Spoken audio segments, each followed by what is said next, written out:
إن خير الحديث كتاب الله وخير الهدي هدي محمد صلى الله عليه وسلم وشر الأمور محدثاتها وكل محدثة بدعة وكل بدعة ضلالة وكل ضلالة في النار. يا أيها الذين آمنوا اتقوا الله حق تقاته ولا تموتن إلا وأنتم مسلمون. يا أيها الناس اتقوا ربكم الذي خلقكم من نفس واحدة وخلق منها زوجها وبث منهما رجالا كثيرا ونساء واتقوا الله الذي تساءلون به والأرحام إن الله كان عليكم رقيبا. يا أيها الذين آمنوا اتقوا الله وقولوا قولا سديدا يصلح لكم أعمالكم ويغفر لكم ذنوبكم ومن يطع الله ورسوله فقد فاز فوزا عظيما. وقال تعالى في موضع آخر: أعوذ بالله السميع العليم من الشيطان الرجيم من همزه ونفخه ونفثه. بسم الله الرحمن الرحيم. أفحسبتم أنما خلقناكم عبثا وأنكم إلينا لا ترجعون.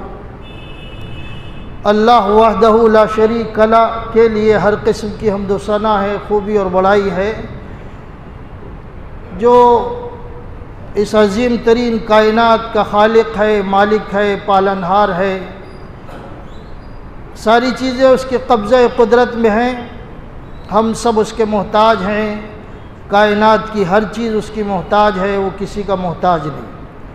اور اسی نے ہماری رہنمائی کے لیے بہت بے شمار پیغمبر اس دنیا میں مبعوث فرمائے، اور سب سے آخر میں جناب محمد الرسول اللہ صلی اللہ علیہ وسلم کو نبی آخر بنا کر، خاتم النبیین اور خاتم الرسل بنا کر اس دنیا میں مبعوث فرمایا.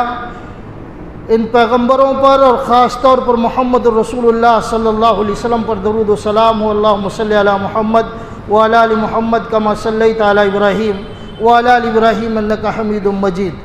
اللہم بارک علی محمد وعلی آل محمد کما بارکت علی ابراہیم وعلی آل ابراہیم انک حمید مجید. حضرات، اپنی بات کے آغاز سے پہلے یہ بات عرض کر دینی ہے کہ ایک دو روز کے بعد ذی الحجہ کا مہینہ شروع ہونے والا ہے، اور یہ جو مہینہ ہے اس کے ابتدائی 10 دن اللہ رب العالمین کے نزدیک ان کے نیک اعمال بے انتہا محبوب ہیں. جتنے بھی نیک اعمال ہیں وہ تمام کے تمام نیک اعمال اللہ کے نزدیک بہت زیادہ محبوب ہیں. اس میں قرآن کی تلاوت، نوافل کا اہتمام، ذکر و اذکار، روزے، اللہ کی پاکی اور صفائی بیان کرنا، یہ ساری چیزیں ہیں. یہ سارے اعمال اس عشرے میں، عشرہ ذی الحجہ کے پہلے حصے میں، ذی الحجہ کے پہلے عشرے میں اللہ کو بہت محبوب ہے. اور اسی میں 9ویں ذی الحجہ یعنی عرفے کا روزہ بھی ہے، جس کی فضیلت اللہ کے نبی نے بتائی کہ 2 سال کے گناہ بندوں کے معاف کیے جاتے ہیں. تو اس چیز کو مد نظر رکھیں اور اس کی فضیلتوں سے، اس عشرے کی فضیلتوں سے بھرپور فائدہ اٹھائیں. میں نے آپ کے سامنے ایک آیت پڑھی ہے، سورہ مومنون کی ایک آیت ہے آخری حصے کی: افحسبتم انما خلقناکم عبثا وانکم الینا لا ترجعون. اللہ تبارک و تعالی نے سوال کیا ہے اپنے بندوں سے کہ افحسبتم، کیا تم یہ گمان کیے ہوئے ہو، کیا تم یہ سمجھتے ہو کہ اللہ تبارک و تعالی نے تمہیں عبث اور بیکار پیدا کیا ہے، یوں ہی پیدا کیا ہے؟ وَأَنَّكُمْ إِلَيْنَا لَا تُرْجَعُونَ. اور اللہ رب العالمین پھر فرماتا ہے، پھر پوچھتا ہے کہ کیا تم یہ سمجھتے ہو کہ وَأَنَّكُمْ إِلَيْنَا لَا تُرْجَعُونَ، تم لوگ ہماری طرف لوٹائے نہیں جاؤ گے؟ یہ بہت ہی مختصر جملے ہیں، لیکن یہ جملے ساری انسانیت کے لیے ایک زبردست سوال ہے. ایک زبردست سوال ہے کہ ہم مسلمان جو اللہ تبارک و تعالیٰ کو مانتے ہیں، ہماری زندگی میں کیا اس آیت کے اس حصے کا احساس ہے اور اس احساس کے ساتھ ہم زندگی گزار رہے ہیں؟ کیا ہم نے اپنے مقصد حیات کو پہچانا ہے؟ اور کیا ہم اپنے مقصد حیات کے ساتھ زندگی گزار رہے ہیں؟ اور جو مقصد ہے ہماری زندگی کا، اس پر عمل کرتے ہوئے ہم زندگی گزار رہے ہیں؟ بہت بڑی چیز، بہت اہم ترین چیز اللہ رب العالمین نے اس کے اندر بیان فرمائی ہے۔ میں آپ کو سمجھانے کے لیے اپنی بات کی ابتدا اس انداز میں کرتا ہوں کہ اللہ کے نبی صلی اللہ علیہ وسلم کا دور ہے، اللہ کے نبی صلی اللہ علیہ وسلم کا یہ بہترین اور بڑا زبردست دور، صحابہ کرام اللہ کے نبی صلی اللہ علیہ وسلم کے ساتھ زندگی گزار رہے ہیں۔ ایک مرتبہ حضرت حنظلہ رضی اللہ عنہ چلتے چلتے حضرت ابو بکر سے ملاقات ہوتی ہے۔ حضرت ابو بکر صدیق رضی اللہ عنہ حضرت حنظلہ سے پوچھتے ہیں، کیف انت یا حنظلہ، حنظلہ تمہارا کیا حال ہے، کیسے ہو تم؟ تو حضرت حنظلہ کی زبان سے جو الفاظ نکلے انہوں نے کہا نافق حنظلہ۔ کیا پوچھتے ہو حنظلہ کے بارے میں ابو بکر؟ حنظلہ تو منافق ہو گیا، حنظلہ منافق ہو گیا، منافق، اس حنظلہ کے بارے میں کیا پوچھتے ہو؟ تو حضرت ابو بکر صدیق رضی اللہ عنہ نے حضرت حنظلہ سے کہا، کس طرح کی عجیب بات کرتے ہو حنظلہ، ایسی کیسی بات کرتے ہو؟ تو حضرت حنظلہ نے بیان کیا کہ ہم جب اللہ کے نبی صلی اللہ علیہ وسلم کی اس مقدس محفل میں بیٹھتے ہیں اور جب اللہ کے نبی جنت و جہنم کا تذکرہ کرتے ہیں تو ایسا محسوس ہوتا ہے کہ ہم جنت کو بھی اور جہنم کو اپنی آنکھوں سے دیکھ رہے ہیں، اور ایک عجیب قسم کا منظر ہوتا ہے، ایک عجیب قسم کی ایمانی کیفیت ہوتی ہے اس مجلس کے اندر۔ لیکن جب وہاں سے اٹھتے ہیں اور اپنے بیوی بچوں میں جاتے ہیں تو وہ کیفیت ختم ہو جاتی ہے۔ افحسبتم انما خلقناکم عبثا وانکم الینا لا ترجعون، کیا تم ویسے ہی پیدا کیے گئے ہو اور تم اللہ کی طرف نہیں لوٹائے جاؤ گے؟ یہ اللہ کا سوال ہے، اور اللہ رب العالمین پوچھتا ہے کیا اس گمان کے ساتھ تم زندگی گزار رہے ہو؟ میں آپ کو بتانا چاہتا ہوں کہ صحابہ کرام کس احساس کے ساتھ زندگی گزارتے تھے، کس احساس کے ساتھ زندگی گزارتے تھے۔ حضرت حنظلہ کو جب یہ معلوم ہوا کہ وہ ایمانی کیفیت جو جناب محمد رسول اللہ صلی اللہ علیہ وسلم کی خدمت میں ہوتے ہوئے ہوتی ہے، وہ ایمانی کیفیت اور وہ نورانی کیفیت جب ہم وہاں سے اٹھتے ہیں بیوی بچوں میں جاتے ہیں تو ختم ہو جاتی ہے، تو اس کا مطلب یہ کہ ہمارے اندر نفاق پیدا ہو گیا۔ تو یہ بات حضرت ابو بکر سے کہی تو حضرت ابو بکر نے کہا کہ حنظلہ ایسی ہی کچھ کیفیت میری بھی ہے، چلو خدمت رسول میں پہنچتے ہیں، رسالت کے دربار میں پہنچے اللہ کے نبی صلی اللہ علیہ وسلم کی خدمت میں، اور حضرت حنظلہ رضی اللہ عنہ نے اللہ کے نبی سے کہا کہ اللہ کے نبی، یہ آپ کی جو مجلس ہے، اس مجلس میں جو کیفیت ہوتی ہے، اور جب آپ ذکر کرتے جنت و جہنم کو تو آنکھوں سے دیکھی ہوئی لگتی ہے، محسوس ہوتا ہے کہ ہم آنکھوں سے دیکھ رہے ہیں، بڑی عجیب نورانی کیفیت ہوتی ہے، لیکن جب بال بچوں میں چلے جاتے ہیں، اپنے کام میں لگ جاتے ہیں تو وہ کیفیت ختم ہو جاتی ہے اللہ کے نبی، تو ایسا محسوس ہوتا ہے کہ ہم منافق ہو گئے۔ تو اللہ کے نبی صلی اللہ علیہ وسلم نے جواب دیا، اپنے صحابی کے اس احساس کو اور اس کیفیت کو جب سنا کہ یہ اس طرح کی کیفیت ان کے اندر پیدا ہوتی ہے، اور اس کیفیت کی وجہ سے ان کے اندر یہ احساس ہوا کہ کہیں منافق تو نہیں ہو گیا، تو حضرت حنظلہ اور ابو بکر رضی اللہ عنہ کو اللہ کے نبی صلی اللہ علیہ وسلم نے فرمایا، ان لو كانوا تدومون على ما تكونون عندي، وہ کیفیت جو تمہاری میرے پاس ہوتے ہوئے ہوتی ہے، یہ کیفیت اگر تمہاری ہمیشہ ہوگی، لصافحتكم الملائکۃ علی فرشکم وفی طرقکم، وہی کیفیت اگر تمہاری عام زندگی میں بھی ہوگی تو فرشتے تمہارے بستروں پر تم سے مسافہ کرنے لگیں گے، اور تمہارے راستوں میں فرشتے تم سے مسافہ کرنے لگیں گے، ملاقات کرنے لگیں گے۔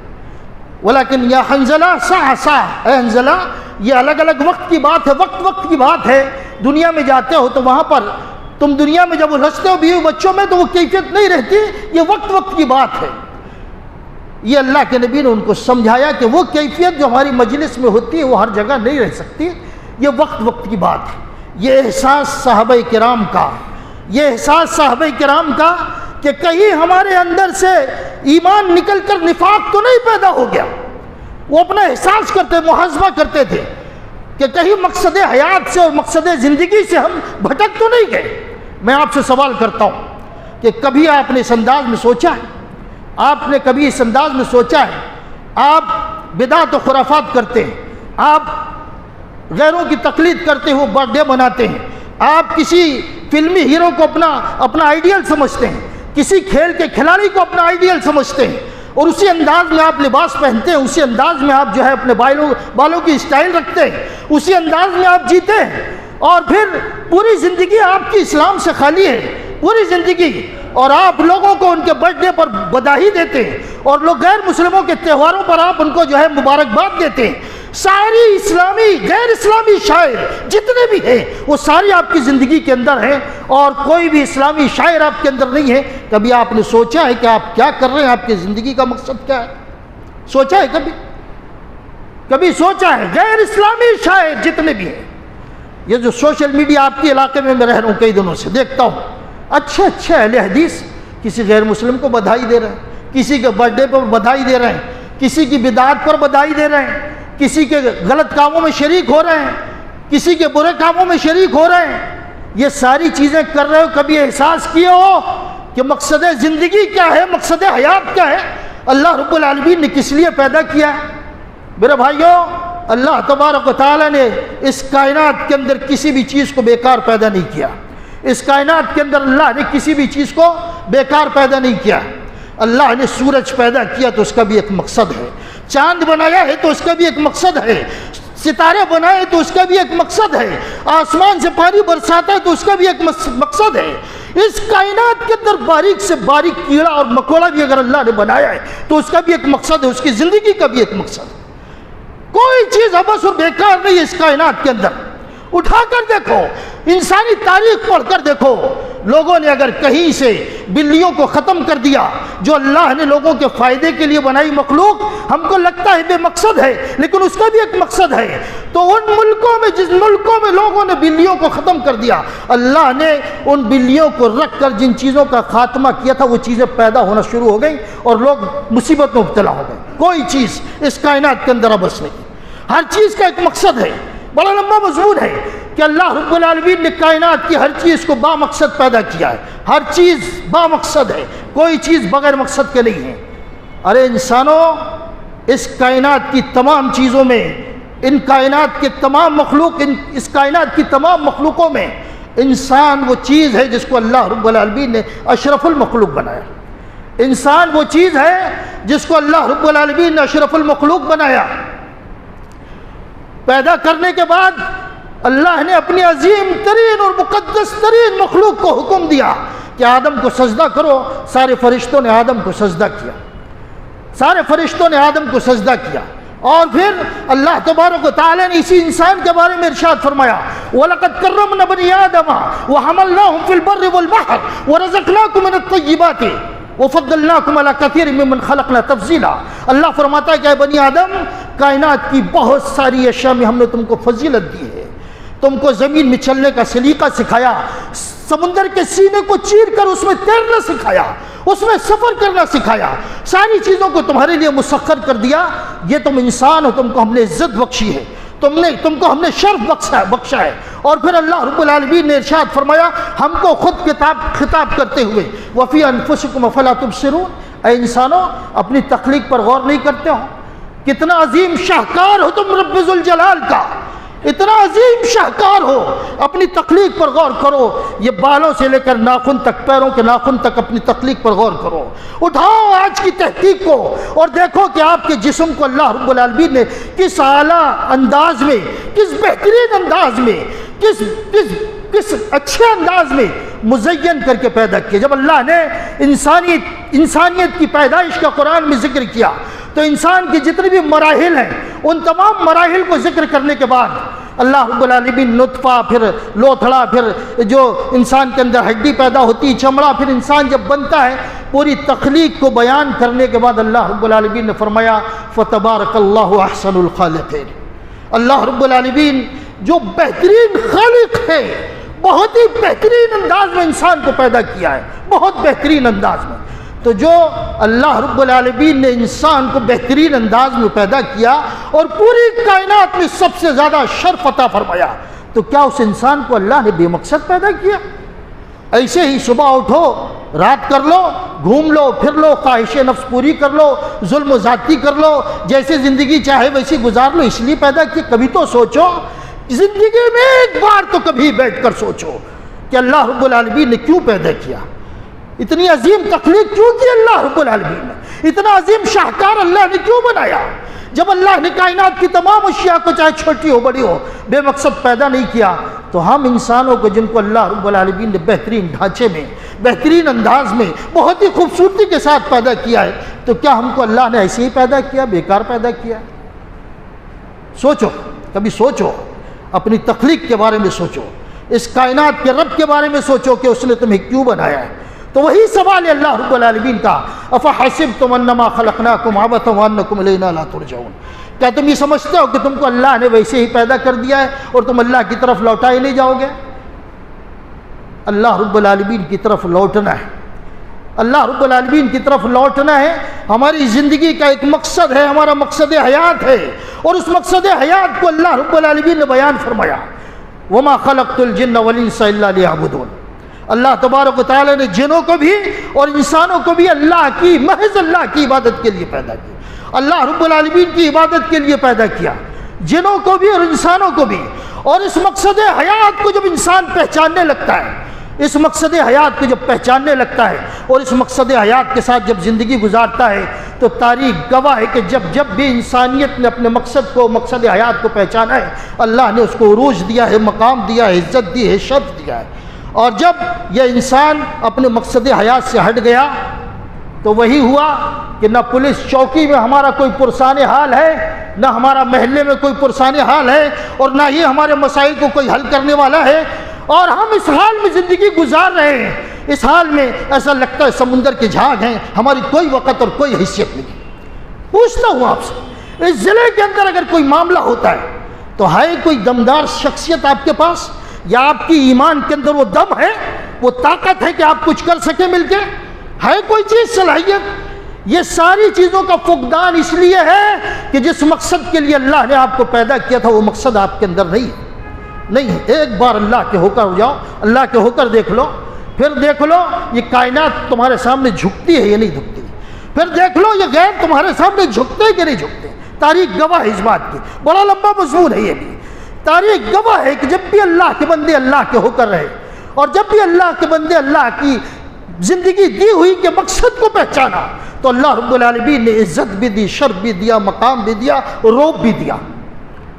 اور ایک اور نقطہ آپ کو سمجھانا چاہتا ہوں کہ جب آپ مقصد حیات کو نہیں پہچانتے مقصد حیات کو، وَلَقَدْ ذَرَأْنَا لِجَهَنَّمَ كَثِيرًا مِنَ الْجِنِّ وَالْإِنسِ لهم قلوب لا يفقهون بها ولهم اعين لا يبصرون بها ولهم اذان لا يسمعون بها اولئك كالانعام بل هم اضل اولئك هم الغافلون۔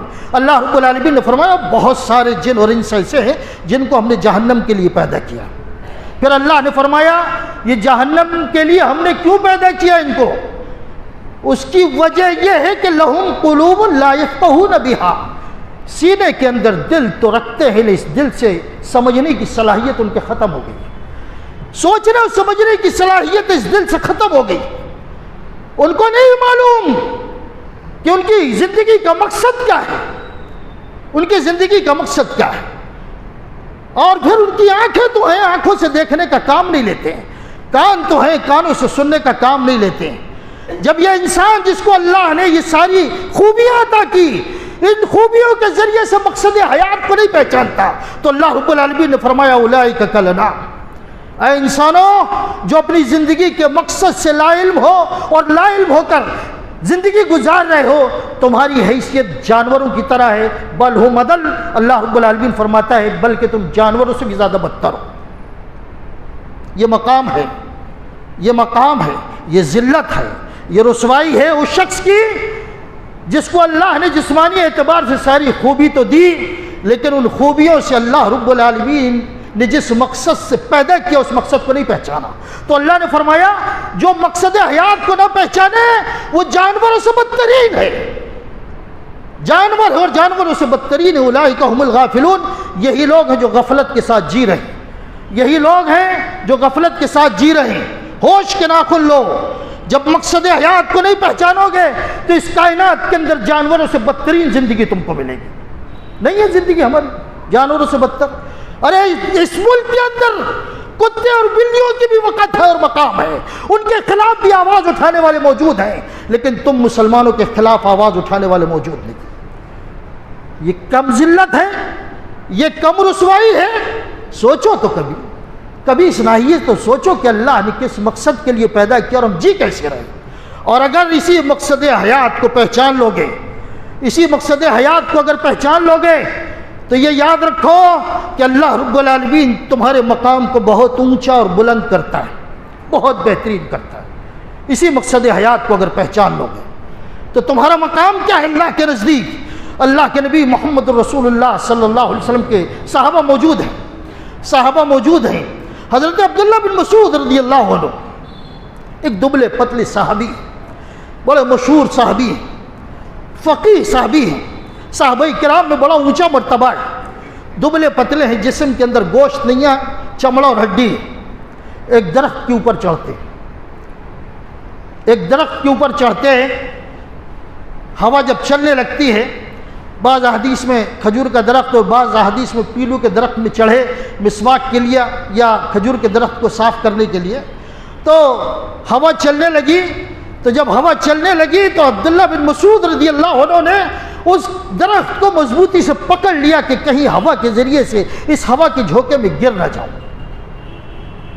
سنو، صحابہ کرام جو اللہ کے نبی کے ساتھ نیچے کھڑے تھے، سارے صحابہ کرام حضرت عبداللہ بن مسعود کی اس کیفیت کو دیکھ کر ہنسنے لگے۔ صحابہ کرام، اللہ کے نبی نے پوچھا صحابہ کرام کو ہنستے ہوئے دیکھ کر، مما تضحکون، کیوں ہنسے تم لوگ؟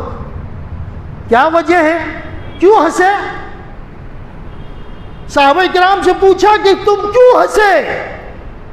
تو صحابہ کرام نے کہا کہ اللہ کے رسول جب ہوا چلی تو عبداللہ بن مسعود کے کپڑے ان کی پنڈلیوں سے ہٹے اور ان کی پنڈلی نظر آئی بہت پتلی، بہت باریک پنڈلی۔ تو ہمیں ہنسی آ گئی اللہ کے اللہ کے رسول سے جب صحابہ کرام نے کہا، تو اللہ کے نبی محمد الرسول اللہ صلی اللہ علیہ وسلم نے ارشاد فرمایا، والذی نفس محمد بیدہ، قسم ہے اس ذات کی جس کے قبضے میں محمد کی جان ہے، قسم ہے اس ذات کی جس کے قبضے میں محمد کی جان ہے۔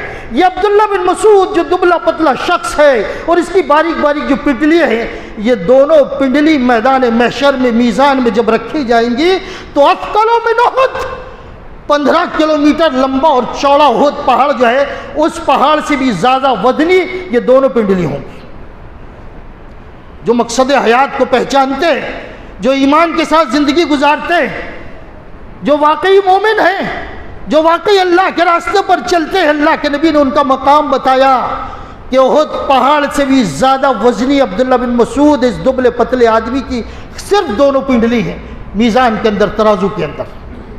مقصد حیات کو پہچانو گے، دنیا میں بھی مقام اور آخرت میں بھی مقام،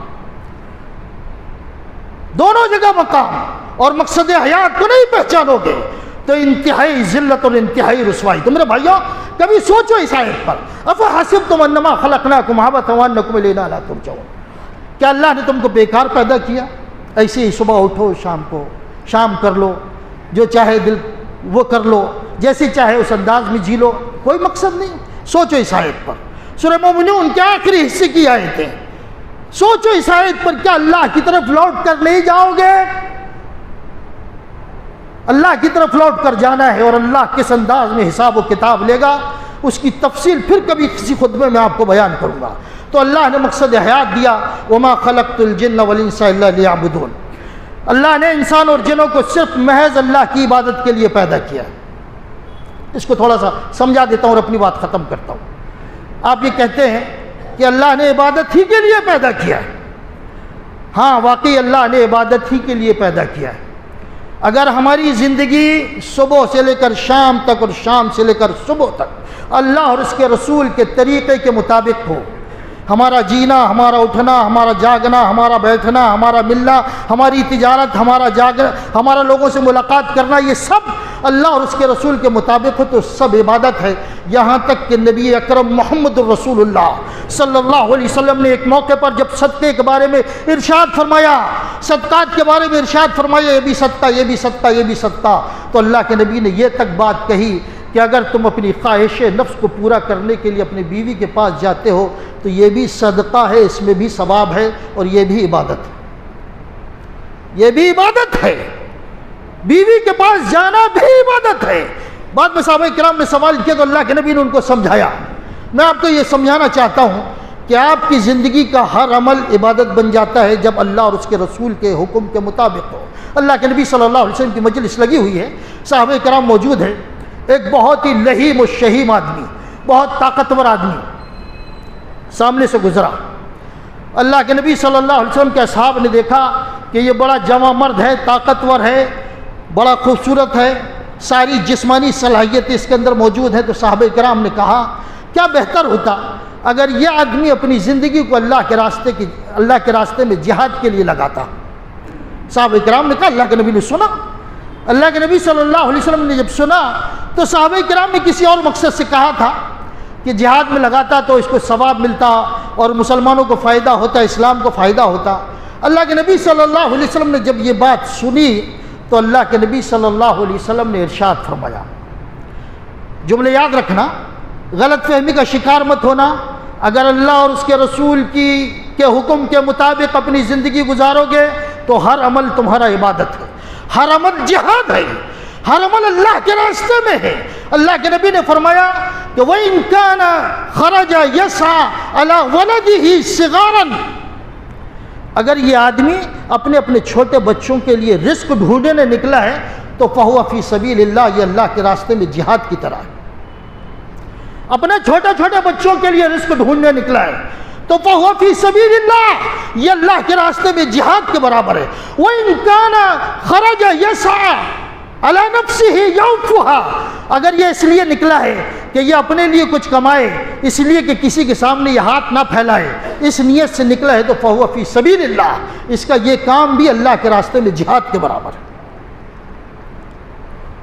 پھر فرمایا وَإِن كَانَ خَرَجَ يَسْعَى عَلَى أَبَوَيْنِ شَيْخَيْنِ كَبِيرَيْنِ فَهُوَ فِي سَبِيلِ اللَّهِ، اگر اس کے بوڑھے ماں باپ ہیں اور ان ماں باپ کے لیے کمانے کے لیے باہر نکلا ہے تو اس کے ماں باپ کے لیے جو کمانے باہر نکلا ہے وہ فی سبیل اللہ، وہ بھی اللہ کے راستے میں جہاد کے برابر ہے۔ اگر اللہ اور اس کے رسول کے حکم کے مطابق زندگی گزارو گے ہر عمل عبادت بنے گا۔ اللہ سے دعا کرو اللہ رب العالمین ہمارے مقصد حیات کو پہچاننے کی توفیق عطا فرما۔ اے اللہ تو جو چاہتا ہے ہماری زندگی سے، اے اللہ رب العالمین وہ نیک کام کرنے کی ہمیں توفیق عطا فرما۔ اے پروردگار جو بیمار ہیں ان کو شفاء کلی عطا فرما۔ اے مولا جو مر چکے ہیں ان کی مغفرت فرما۔ اے اللہ جو پریشان حال ہیں ان کی پریشانی کو دور فرما۔ اے اللہ جو لوگ پریشان حال ہیں ان کی پریشانی کو دور فرما۔ اے اللہ بڑے عجیب و غریب دور سے ہم گزر رہے ہیں، پروردگار ہماری تمام مشکلوں کو، پریشانیوں کو، مصیبتوں کو، بلاؤں کو، بیماریوں کو ہم سے دور فرما دے۔ اے مولا ایمان پر زندہ رکھ، ایمان پر موت عطا فرما۔ آمین۔ وآخر دعوانا الحمدللہ رب العالمین۔